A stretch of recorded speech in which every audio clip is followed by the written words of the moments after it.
Hey guys, welcome to vteachacademy.com, and here in this presentation we are going to discuss prime and composite numbers. So here we have a table consisting of numbers from 1 to 8 and their factors. So here the number 1 is divisible by only it's by 1.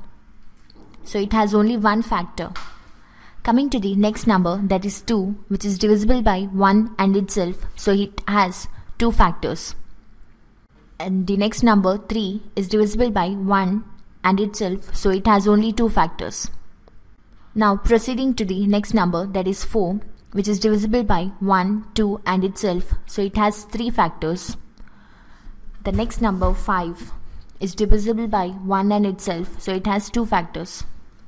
The next number 6 is divisible by 1, 2, 3 and 6, so it has four factors. So the number 7 has only two factors and the number 8 has four factors. So the numbers which have two factors, those are nothing but 2, 3, 5 and 7, are called as prime numbers, and the numbers which have more than two factors are called composite numbers. And here the number 1 is neither a prime number nor a composite number. So now let us proceed and find the prime numbers between 1 to 50.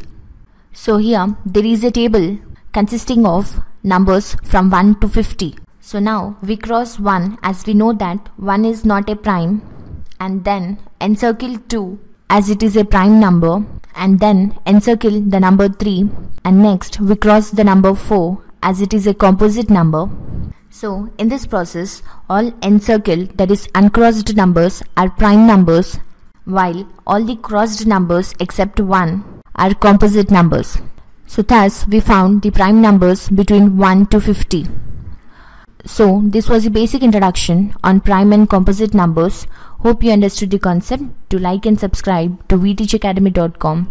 Thanks for watching. Have a nice day.